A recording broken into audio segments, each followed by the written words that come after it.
Hello friends, आपका स्वागत है हमारे यूट्यूब चैनल मिशन एग्ज़ाम तक में। दोस्तों, इस वीडियो में हम विभिन्न एग्ज़ामों में पूछे जाने वाले मोस्ट इम्पॉर्टेंट क्वेश्चन को डिस्कस करेंगे, जिसमें RRB railway, NTPC, group D, UPPSC, UP triple SC, SSC और विभिन्न एग्ज़ामों में पूछे जाने वाले क्वेश्चन को डिस्कस करेंगे। दोस्तों, यदि आप इस चैनल पर पहली बार आए हैं तो चैनल को सब्सक्राइब जरूर करें। यदि वीडियो पसंद आए तो लाइक जरूर करें।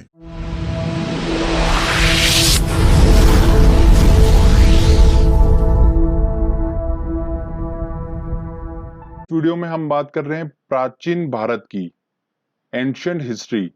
बहुत ही इंपॉर्टेंट लेक्चर है। बहुत से स्टूडेंट को कंफ्यूजन होता है इस टॉपिक में। मैंने बहुत अच्छे से सिंप्लीफाई किया इस टॉपिक को। आपको जस्ट लेक्चर देखना है, एक स्टोरी के हिसाब से मैं आपको बताऊंगा और आपको ऐसा देखना है कि कोई मूवी चल रही है। याद करने की कोशिश बीच में बिल्कुल भी मत कीजिएगा। एक बार लेक्चर कंप्लीट हो जाए फिर आप दोबारा प्ले करके उसको याद कर लीजिएगा। मैंने एक लास्ट में क्वेश्चन आंसर टेस्ट इंक्लूड करा है जो कि बहुत ही इंपॉर्टेंट है। एक बार आप जब थ्योरी सेक्शन कंप्लीट कर ले उसके बाद में वो क्वेश्चन आंसर टेस्ट जरूर लगाइएगा, क्योंकि मैंने लास्ट में वो क्वेश्चन इंक्लूड करे हैं जो दो दो तीन तीन बार क्वेश्चन रिपीट हो रहे हैं एग्जाम्स में।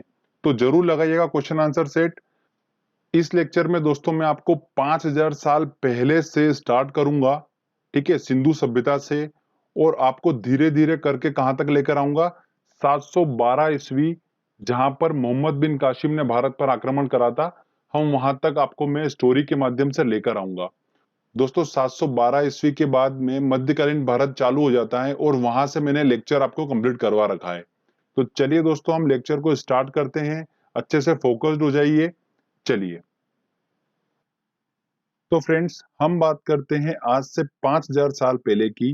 जो सबसे पुरानी सभ्यता है वो है कौन सी? सिंधु हड़प्पा सभ्यता, इंडस वैली हड़प्पा सिविलाइजेशन, हम उसकी बात कर रहे हैं। तो देखिए ध्यान से सुनिए, सबसे पुरानी जो सभ्यता थी वो कौन सी थी? सिंधु सभ्यता। हड़प्पा सभ्यता जो है वो सबसे पुरानी सभ्यता है। सिंधु सभ्यता के लोग जो थे वो भारत के मूल निवासी द्रविड़ लोग कहलाते थे। क्या कहलाते थे? भारत के मूल निवासी द्रविड़ लोग कहलाते थे। अब बात आती है कि सिंधु सभ्यता की खोज हुई कैसे, पता कैसे चला इसके बारे में। 1857 में कराची और लाहौर के बीच रेल पटरी बिछाने के दौरान जॉन ब्रंटन और विलियम ब्रंटन को दो प्राचीन नगर हड़प्पा और मोहनजोदड़ो के बारे में पता लगा। और इस सभ्यता का नाम हड़प्पा इसलिए रखा गया क्योंकि जब इन दो नगरों के बारे में पता चला उसके बाद में जो उत्खनन का काम चालू हुआ, खोदने का काम चालू हुआ, पाकिस्तान के पंजाब प्रांत में स्थित हड़प्पा नामक स्थान पर पहली बार उत्खनन का खुदाई का काम चालू हुआ। इस वजह से इस सभ्यता का नाम क्या रख दिया गया? हड़प्पा सभ्यता रख दिया गया। ओके। हड़प्पा जो शहर था वो किस नदी के किनारे स्थित था? रावी नदी के किनारे स्थित था। जबकि मोहनजोदड़ो जो शहर था वो सिंधु नदी के किनारे स्थित था। चलिए दोस्तों आगे अब हम बात करते हैं। उत्खनन के फलस्वरूप बहुत सारी जानकारी प्राप्त हुई जिससे इस सभ्यता के बारे में अनुमान लगाया गया। क्या लगाया गया? देखिए तकरीबन 5000 साल पहले एक उच्च स्तरीय सभ्यता विकसित हुई थी जिसकी नगर नियोजन व्यवस्था उच्च कोटि की थी। लोगों को नालियों तथा सड़कों के महत्व का अनुमान था। सिंधु सभ्यता एक नगरीय सभ्यता थी। क्या थी? एक नगरीय सभ्यता थी। सिंधु सभ्यता के लोग ईंटों का प्रयोग करते थे। गुजरात का शहर लोथल सिंधु सभ्यता का एक प्रमुख बंदरगाह हुआ करता था। मोहनजोदड़ो में सबसे बड़ा भवन जो था वो कौन सा था? धान्यागार था। तो हमको ये नाम याद रखना है। आगे देखिए, विशाल स्नानागार ग्रेट बाथ के बारे में भी पता चला जो कि कहां पर स्थित है? मोहनजोदड़ो में स्थित है। इसके बारे में पता चला। आगे देखिए दोस्तों, कांस्य से बनी नर्तकी की मूर्ति भी मोहनजोदड़ो से उत्खनन के फलस्वरूप प्राप्त हुई थी। उत्खनन के फलस्वरूप ये पता लगा कि सिंधु सभ्यता के जो लोग थे उनकी जो अर्थव्यवस्था थी उसकी ताकत क्या थी? कृषि और पशुपालन। हड़प्पा सभ्यता की बात की जाए तो वहां पर सभी धातुओं के अवशेष मिले बट लोहे के अवशेष नहीं मिले। तो इससे प्रूफ होता है कि सिंधु सभ्यता में अभी तक यहाँ पर लोहे की खोज नहीं हुई थी। ओके, वो खेती किया करते थे, तो वो खेती के लिए जो हल यूज करते थे वो लकड़ी के हुआ करते थे। सिंधु सभ्यता के लोगों ने सबसे पहले किसका उत्पादन किया? कपास का उत्पादन किया। ओके, देखा जाए कि सिंधु सभ्यता का अंत कैसे हुआ, तो एग्जैक्टली में इस बात का अभी तक प्रूफ नहीं हुआ है कि सिंधु सभ्यता का अंत सिंधु नदी में आई बाढ़ की वजह से हुआ है कि वहां पर अकाल पड़ने की वजह से हुआ है। इस बात का अभी तक प्रूफ नहीं मिल पाया है कि सिंधु सभ्यता का अंत कैसे हुआ। तो चलिए हमारी स्टोरी को आगे लेके जाते हैं। ये हमने बात करी आज से 5000 साल पहले की। उसके बाद समय निकलता गया। भारत में सबसे पहले ईरान के देश के लोगों ने प्रवेश करा, जो कि क्या कहलाए? आर्यंस कहलाए। इन आर्यंस ने भारत के मूल निवासी द्रविड़ों को युद्ध में पराजित कर दिया और अपना शासन स्थापित कर लिया। ये बात हो रही है दोस्तों आज से 3200 साल पहले की बात हो रही है। ओके, तो इन आर्यंस ने अपना शासन स्थापित कर लिया और इनके द्वारा जो सभ्यता बनी थी वो क्या कहलाई? वैदिक सभ्यता। क्या कहलाई दोस्तों? वैदिक सभ्यता कहलाई। अब वैदिक सभ्यता के बारे में मैं आपको कुछ इंपॉर्टेंट पॉइंट्स बताता हूं, ध्यान से सुनिए। वैदिक जो सभ्यता थी वो कैसी सभ्यता थी? एक ग्रामीण सभ्यता थी। जो वैदिक सभ्यता के लोग थे इनका मुख्य व्यवसाय क्या था? पशुपालन इनका मुख्य व्यवसाय था। लोहे से बने उपकरण वैदिक सभ्यता में प्राप्त हुए, इसका मतलब यहाँ पर लोहे की खोज हो चुकी थी। घोड़ा यहाँ पर एक महत्वपूर्ण पशु था। ये आर्यंस अस्त्र शस्त्र और कवच जैसे उपकरण बनाना जानते थे। तो फ्रेंड्स, वैदिक सभ्यता से रिलेटेड आपको चीजें क्लियर हुई। सबसे पहले नगरीय सभ्यता के बारे में हमने पढ़ा, सिंधु सभ्यता जिसका अंत हुआ। उसके बाद में क्या आई? वैदिक सभ्यता आई, मतलब एक ग्रामीण सभ्यता आई। और धीरे धीरे वापस से हम कहां पर शिफ्ट हुए? नगरीय सभ्यता की तरफ शिफ्ट हुए। और भारत को 16 महाजनपदों में बांट दिया गया। अब ये 16 महाजनपद मतलब 16 राज्यों में भारत को बांट दिया गया। कौन कौन से? मगध, अंग, काशी, कौशल, वज्जी, मल्लल, जेदी, वत्स, ये 16 राज्य हैं। इन राज्यों में सबसे शक्तिशाली जो राज्य था वो कौन सा था? मगध राज्य था। ओके, और सबसे बड़े राज्य की बात की जाए तो सबसे बड़ा राज्य कौन सा था? अवंतिका राज्य था, उज्जैनी। एमपीपीएससी में क्वेश्चन बनता है ये वाला, काफी इंपॉर्टेंट है। तो दोस्तों अब बात आती है कि मैं आपको बोल रहा हूं कि मगध जो था वो सबसे शक्तिशाली था। तो ऐसा क्यों? इसका कारण ये था कि मगध जो राज्य था इसके दोनों ओर नदी बहती थी। इस वजह से यहाँ की भूमि जो थी काफी उपजाऊ थी और कृषि योग्य भूमि थी। एग्रीकल्चर यहाँ पर काफी अच्छा होता था। इस वजह से ये राज्य जो था अपने आप में सक्षम राज्य था और काफी मजबूत राज्य था। और दोस्तों विंध्याचल श्रेणी जो है वो देखिए मैप में आपको क्लियर हो रहा होगा, मगध के पास से बिल्कुल होती हुई निकल रही है। देखिए विंध्याचल श्रेणी, श्रेणी का मतलब क्या होता है? देखिए जंगल एरिया होता है पूरा। तो मगध जो ऐसा राज्य था उनको लकड़ियां जो थी वो अच्छी खासी प्राप्त हो जाती करती थी जंगलों से। और यहाँ के जानवर जो थे जंगल के उनको वो अपने युद्ध में उपयोग किया करते थे। हाथियों का पहली बार युद्ध में उपयोग किस राज्य ने किया था? मगध राज्य ने ही उपयोग किया था इनका। ठीक है, ये 2015 एसएससी का क्वेश्चन था, काफी इंपॉर्टेंट है, ध्यान रखिएगा। तो इस प्रकार से दोस्तों मगध जो राज्य था वो काफी शक्तिशाली राज्य था। और दोस्तों हमारा जो प्राचीन इतिहास है वो पूरा मगध के आसपास घूमेगा। तो आप बिल्कुल ध्यान से सुनिए इस बात को। यहाँ पर बहुत सारे राजा आए, अलग अलग राजा आए। इन राजाओं का क्या उद्देश्य था? ये जो 16 महाजनपद के बारे में आप देख रहे हैं, इन 16 महाजनपदों पर कब्जा करना। और सिर्फ एक ही ऐसा राजा था जिसने 16 महाजनपदों पर कब्जा कर लिया था, वो कौन था? सम्राट अशोक। उसके बारे में हम आगे बात करेंगे। अब एक इंपॉर्टेंट पॉइंट और सुनिए कि 16 महाजनपदों का उल्लेख एक बौद्ध ग्रंथ में किया गया है। उस बौद्ध ग्रंथ का नाम एग्जाम में अक्सर पूछा जाता है। तो वो बौद्ध ग्रंथ कौन सा है? देखिए अंगूर है। कौन सा है? अंगूर। इसके अंदर 16 महाजनपदों का उल्लेख किया गया है। अब देखिए दोस्तों ये हमारी ट्रिक थी। जो बौद्ध ग्रंथ था उसका नाम है अंगुत्तर निकाय। क्या है दोस्तों? अंगुत्तर निकाय। आपके दिमाग में सेट हो चुका होगा अंगूर वाली इमेज। अब जब भी एग्जाम में अगर ऐसा आएगा कि 16 महाजनपदों का उल्लेख कि एक बौद्ध ग्रंथ में किया है, तो वो किसमें किया है?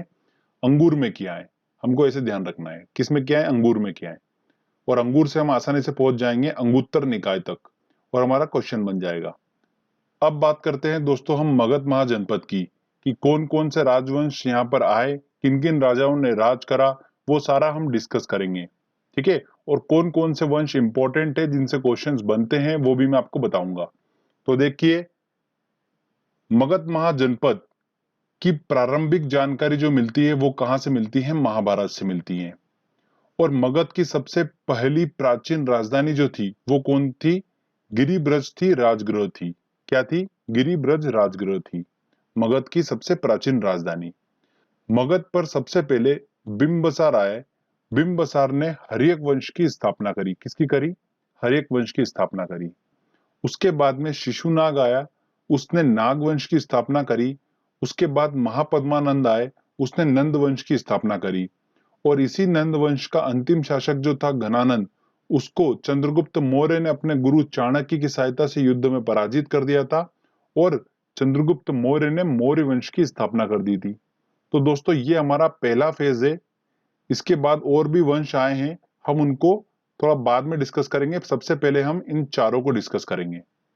ओके, इन चारों वंश में सबसे इंपॉर्टेंट है मौर्य वंश। मौर्य वंश से काफी ज्यादा क्वेश्चंस बनते हैं, बट हम इन तीन वंशों को भी कवर करेंगे, जिसमें हर्यक वंश और नंद वंश से भी एग्जाम में क्वेश्चंस देखने को मिलते हैं। नाग वंश से आपको बस इतना याद रखना है कि नाग वंश के संस्थापक कौन थे, शिशुनाग थे। क्लियर। चलिए, अब मैं आपको हर्यक वंश और नंद वंश के बारे में कुछ इंपॉर्टेंट पॉइंट बता देता हूं। उसके बाद में हम स्टार्ट करेंगे चंद्रगुप्त मौर्य, मतलब मौर्य वंश से स्टार्ट करेंगे। देखिए, बिंबसार ने हर्यक वंश की स्थापना करी मगध पर सबसे पहले।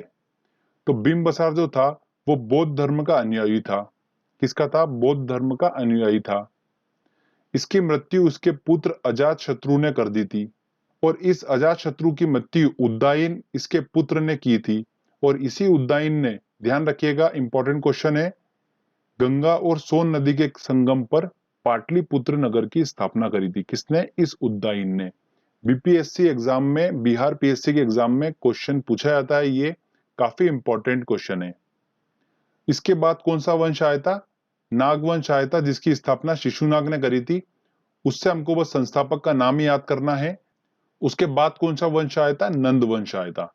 तो चलिए हम बात करते हैं नंद वंश की। इसकी स्थापना किसने करी थी, महापद्मानंद ने करी थी। और नंद वंश के समय में मेसोदोनिया के सरदार सिकंदर ने भारत पर आक्रमण किया। सिकंदर ने पौरव राजा पोरस के साथ में झेलम नदी के किनारे युद्ध लड़ा था और इसमें सिकंदर ने राजा पोरस को हरा दिया था। और ये युद्ध किस नाम से जाना गया, हाइडे स्पिन के युद्ध के नाम से जाना गया। ये काफी इंपॉर्टेंट है। इसकी मृत्यु जो थी सिकंदर की, वो ज्वर की वजह से बेबीलोन में हो गई थी। कहां पर हुई थी, बेबीलोन में। अंतिम शासक जो था नंद वंश का वो कौन था, घनानंद था। और इसी घनानंद को चंद्रगुप्त मौर्य ने अपने गुरु चाणक्य की सहायता से युद्ध में पराजित कर दिया था और मगध पर मौर्य वंश की स्थापना कर दी थी। तो चलिए अब हम बात करते हैं मौर्य वंश की।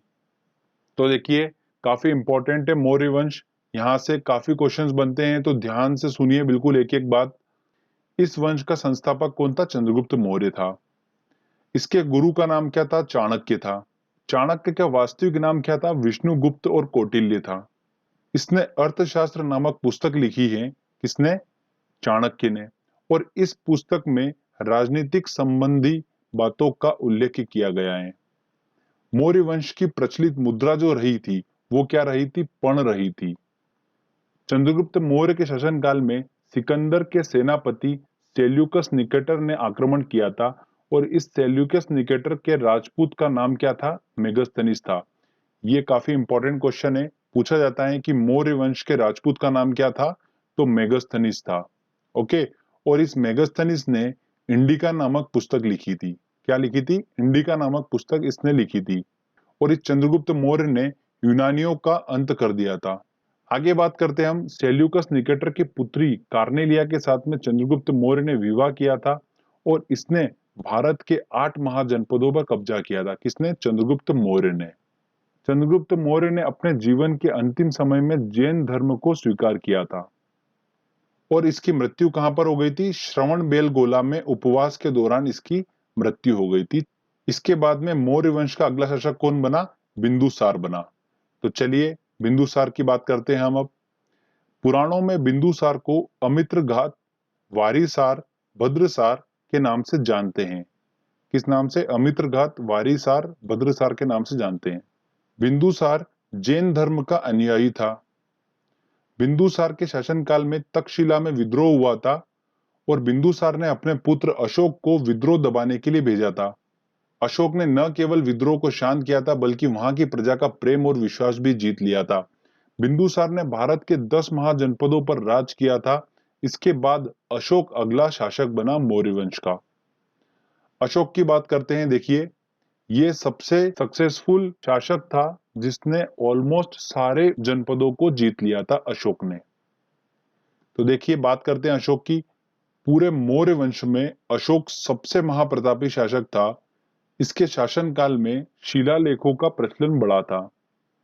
इन शिलालेखों की खोज सबसे पहले 1750 में फेन थेलर ने की थी और सबसे पहले 1837 में इसको जेम्स प्रिसेप ने इन शिलालेखों को पढ़ा था।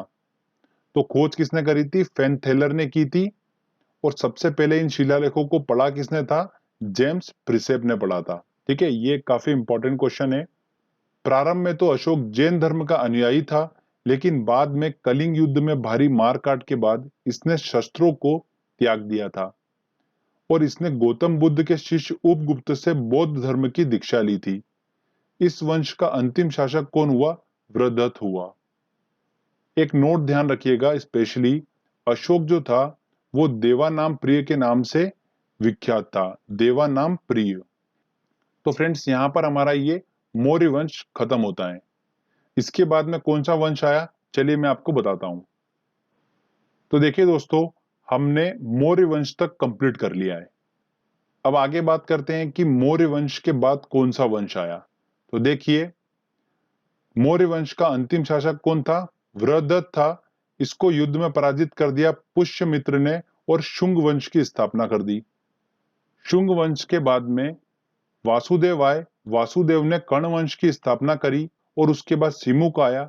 सिमुक ने सातवाहक वंश की स्थापना करी और उसके बाद में इस सातवाहक वंश के अंतिम शासक सातकर्णी को युद्ध में पराजित करा श्रीगुप्त ने और गुप्त वंश की स्थापना कर दी। तो अब हमको क्या पढ़ना है दोस्तों? अगला इंपॉर्टेंट आ रहा है हमारा गुप्त वंश। तो देखिए, दो हाइलाइटेड आपको दिख रहे होंगे, मौर्य वंश और गुप्त वंश। ये मौर्य वंश और गुप्त वंश दोनों बहुत ज्यादा इंपॉर्टेंट है। इनसे बहुत ज्यादा क्वेश्चंस बनते हैं। वो जो शुंग वंश है, कर्ण वंश है और सातवाहक वंश है, इनके हमको संस्थापक के नाम याद करना है और इनका सीक्वेंस याद रखना है। ठीक है, इनके सीक्वेंस से और संस्थापक से क्वेश्चंस बनते हैं। तो शुंग वंश की स्थापना किसने करी? पुष्यमित्र ने करी। कर्ण वंश की स्थापना किसने करी? वासुदेव ने। सातवाहक वंश की स्थापना किसने करी? सिमुक ने करी। ठीक है, और इसी सातवाहक वंश के अंतिम शासक सातकर्णी को युद्ध में पराजित करा श्रीगुप्त ने और गुप्त वंश की स्थापना कर दी। तो चलिए दोस्तों, हम अब बात करते हैं गुप्त वंश की। तो देखिए दोस्तों, श्रीगुप्त की बात करते हैं। श्रीगुप्त ने भारत के 6 महाजनपदों को जीता था। इसके बाद घटोत्कच आया और फिर चंद्रगुप्त प्रथम अगला शासक बना था। चंद्रगुप्त प्रथम आया। चंद्रगुप्त प्रथम ने लिच्छवी राजकुमारी देवी के साथ विवाह किया था। देखिए, काफी इंपॉर्टेंट है, नाम याद रखिएगा, लिच्छवी राजकुमारी देवी के साथ विवाह किया था। इसी ने भारत में गुप्त संवत की स्थापना की थी। किसने? चंद्रगुप्त प्रथम ने। लिच्छवी राजकुमारी देवी का जो पुत्र था समुद्रगुप्त, वो चंद्रगुप्त प्रथम के बाद में अगला शासक बना। तो चलिए हम बात करते हैं अब समुद्रगुप्त की। समुद्रगुप्त संगीत प्रेमी था और इसने अपने सिक्कों पर वीणा बजाती हुई देवी की मूर्ति अंकित की थी। महापराक्रमी होने की वजह से इसे भारत देश का नेपोलियन कहा जाता था। किसको? समुद्रगुप्त को। इसके बाद में चंद्रगुप्त द्वितीय अगला शासक बना। चंद्रगुप्त द्वितीय जो था उसको किस नाम से जाना जाता था? विक्रमादित्य के नाम से भी जाना जाता है। यह भी एक महाप्रतापी शासक था। इसने भारत में शकों के आक्रमण को विफल कर दिया था। अब शकों के आक्रमण से आप क्या समझ रहे हैं? विदेशी आक्रमण को विफल कर दिया था। ओके, भारत के इतिहास में सबसे पहले चांदी के सिक्के चलाए थे वो किसने चलाए थे? चंद्रगुप्त द्वितीय ने ही चलाए थे। कालिदास, आर्यभट्ट, वराहमिहिर, ब्रह्मगुप्त, सुश्रुत इत्यादि विद्वान इसी के शासनकाल में थे। देखिए, 3 बता रहा हूं जो बहुत ज्यादा इंपॉर्टेंट है। कालिदास, आर्यभट्ट, वराहमिहिर, ये तीनों तो बहुत ही ज्यादा इंपॉर्टेंट है। ध्यान रखना, ये तीनों विद्वान किसके शासनकाल में थे? चंद्रगुप्त द्वितीय के शासनकाल में थे। और इनसे रिलेटेड कुछ इंपॉर्टेंट पॉइंट्स बता रहा हूं, वो देख लीजिए। आर्यभट्ट जो थे वो खगोल वैज्ञानिक और गणितज्ञ थे, और आर्यभट्ट ने सूर्य सिद्धांत की रचना की थी। किसकी? सूर्य सिद्धांत। अगला पॉइंट सुनिए, वराहमिहिर जो थे वो एक क्या थे? खगोल शास्त्री थे। ये एसएससी 2011-15 का क्वेश्चन है, 2 बार रिपीट हुआ है। आगे देखिए, कालिदास ने मेघदूतम और कुमार संभव की रचना की है। किसकी? मेघदूतम और कुमार संभव की। चंद्रगुप्त द्वितीय का शासनकाल भारतीय इतिहास का स्वर्ण काल कहलाता है। इसके बाद में अगला शासक कौन बना? कुमारगुप्त। कुमारगुप्त की बात करते हैं तो देखिए, नालंदा यूनिवर्सिटी की स्थापना किसने करी थी? कुमारगुप्त ने ही की थी। इसके बाद स्कंदगुप्त अगला शासक बना। स्कंदगुप्त की बात करते हैं तो इसने भारत में सबसे ज्यादा कृत्रिम झीलों का निर्माण कराया था। किसने? स्कंदगुप्त ने। इस वंश का अंतिम शासक कौन हुआ था? भानुगुप्त हुआ था। तो फ्रेंड्स, यहाँ पर हमारा ये गुप्त वंश जो है वो खत्म होता है। जो हम गुप्त वंश की बात कर रहे थे, ये गुप्त वंश का समय चल रहा था 250 ईस्वी से लेकर 500 ईस्वी तक। तो हम 500 ईस्वी तक तो आ गए। अब देखिए, इसके बाद हमारा एक छोटा सा सेक्शन बच रहा है। वो क्या बच रहा है? दक्षिण भारत के राजवंश, जैसे चालुक्य वंश, चोल वंश, ये सारे जो वंशज हैं, इन सबको हम, दक्षिण भारत के जितने भी राजवंश है, इनको हम एक सेपरेट लेक्चर में कवर करेंगे विद क्वेश्चन आंसर टेस्ट के साथ में। ओके, चलिए आगे हम बात करते हैं अब कुछ इंपॉर्टेंट पॉइंट्स की, जो कि हमको पता होना चाहिए। भारत में वेदों की संख्या कितनी है? 4 है। वेद शब्द का मतलब क्या है? ज्ञान है। क्या है वेद शब्द का मतलब? ज्ञान। अब देखिए, 4 जो वेद है वो कौन कौन से, हम उनको डिस्कस कर लेते हैं। ऋग्वेद, ये सबसे प्राचीनतम वेद है और इसे संस्कृत भाषा का जनक माना जाता है। किसको? ऋग्वेद को। गायत्री मंत्र की रचना ऋग्वेद से ही की गई है। इसमें 10 मंडल व 1028 सूक्त हैं। ये 1028 दिमाग में छप जाना चाहिए, ठीक है। साम्यवेद की बात करते हैं तो इसको भारतीय संगीत का जनक माना जाता है। साम्यवेद को भारतीय संगीत का जनक माना जाता है। अगला बात करते हैं हम यजुर्वेद की। इसमें कृष्ण की उपासना का उल्लेख मिलता है यजुर्वेद में। और सबसे लास्ट आता है अथर्ववेद। सबसे आधुनिकतम वेद जो है वो कौन सा है? अथर्ववेद है। और जादू टोना टोटका अथर्ववेद से ही लिया गया है। अगला पॉइंट आता है हमारा, राजतरंगिणी पुस्तक के लेखक का नाम क्या है? कल्हण है। यह पुस्तक कश्मीर के इतिहास से संबंधित है। चीनी यात्री ह्वेंगसान हर्षवर्धन के शासनकाल में आए थे, जबकि चीनी यात्री फाहियान चंद्रगुप्त द्वितीय के शासनकाल में आए थे। ये बहुत ही इंपॉर्टेंट पॉइंट है, ध्यान रखिएगा। अगर आपको याद करना है, देखिए हर्षवर्धन का ह और ह्वेंगसान का ह, ये दोनों मैच करेगा तो आप कंफ्यूज नहीं होंगे। और फाहियान जो है वो चंद्रगुप्त द्वितीय के शासनकाल में आया था। बहुत ही ज्यादा इंपॉर्टेंट है। भारत का आइंस्टीन किसे कहा गया है? नागार्जुन को कहा गया है। तो फ्रेंड्स, यहाँ पर हमारा प्राचीन भारत का जो थ्योरी सेक्शन है वो कंप्लीट होता है। मैंने पूरी कोशिश करी है कि मैं स्टोरी के माध्यम से आपको पूरा समझाऊं। दोस्तों, अब हमारे सिर्फ 2 छोटे छोटे टॉपिक रह जाते हैं। एक रह जाता है धार्मिक आंदोलन, जिसमें हम पढ़ेंगे बौद्ध धर्म, जैन धर्म को। और दूसरा हमारा रह जाता है दक्षिण भारत के राजवंश। ये दोनों टॉपिक बहुत जल्दी मैं अपलोड कर दूंगा, तो आप टेंशन बिल्कुल मत लीजिए। अभी जो हमने पढ़ा है अच्छे से, चलिए दोस्तों, हम टेस्ट लगाते हैं और देखते हैं कि कितने क्वेश्चंस हम सॉल्व कर पा रहे हैं। बहुत ही इंपॉर्टेंट क्वेश्चंस मैंने इंक्लूड करे हैं, तो आप टेस्ट जरूर लगाइए। चलिए देखिए दोस्तों, हमारा पहला क्वेश्चन है, विशाल स्नानागार कहाँ मिला था? तो कहां पर मिला था? मोहनजोदड़ो में मिला था। तो आंसर क्या होगा? C answer. सिंधु घाटी के लोगों की एक महत्वपूर्ण रचना निम्नलिखित में से किसकी मूर्ति थी? तो कौन सी मूर्ति थी? नृत्य करती हुई बालिका, बी आंसर होगा। उस राज्य का नाम बताइए जिसने पहली बार युद्ध में हाथियों का इस्तेमाल किया था। तो किसने करा था? मगध राज्य ने करा था। तो क्या होगा आंसर? बी आंसर होगा। काफी इंपॉर्टेंट क्वेश्चन है। चलिए नेक्स्ट क्वेश्चन लेते हैं। सिंधु घाटी का बंदरगाह का क्या नाम था? तो बंदरगाह क्या नाम था? लोथल बंदरगाह, तो बी आंसर होगा। सिंधु अर्थव्यवस्था की ताकत थी, क्या थी सिंधु अर्थव्यवस्था की ताकत? कृषि थी, तो क्या आंसर होगा? ए आंसर होगा। सिंधु सभ्यता के घर किससे बनाए जाते थे? तो ईंटों से बनाए जाते थे, इसके साक्ष्य मिले थे, तो ए आंसर होगा। चलिए नेक्स्ट क्वेश्चन लेते हैं। हड़प्पा सभ्यता से अभी तक किस धातु की प्राप्ति नहीं हुई है? तो लोहे की प्राप्ति नहीं हुई, तो डी आंसर होगा। देखिए कथन ए बोल रहा है हड़प्पा तथा मोहनजोदड़ो अब विलुप्त हो गए हैं, ये बिल्कुल सही बात है। कथन आर बोल रहा है कि वे उत्खनन के दौरान प्रकट हुए, बिल्कुल सही। तो आर जो है वो ए की सही स्पष्टीकरण कर रहा है, तो देखिए ए और आर दोनों सही हैं। आर ए का सही स्पष्टीकरण कर रहा है, मतलब ए आंसर होगा। नेक्स्ट क्वेश्चन देखिए, प्रसिद्ध गायत्री मंत्र कहां से लिया गया है? तो कहां से लिया गया है? ऋग्वेद से लिया गया है, तो ए आंसर होगा। ठीक है, नेक्स्ट क्वेश्चन लेते हैं। किसकी सेना ने ग्रीक शासक सिकंदर के साथ झेलम नदी पर युद्ध लड़ा था?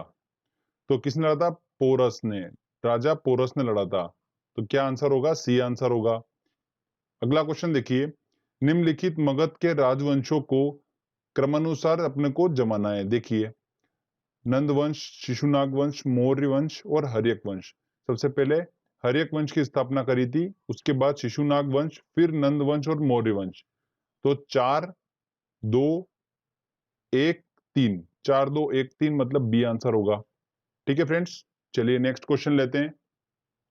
बिंदुसार के शासन के दौरान अशांति कहां पर हुई थी? तो बिंदुसार के शासन के दौरान अशांति कहां पर हुई थी? तक्षशिला में हुई थी। उसके बाद बिंदुसार ने अशोक को वहां पर भेजा था, तो क्या होगा आंसर? ए आंसर होगा।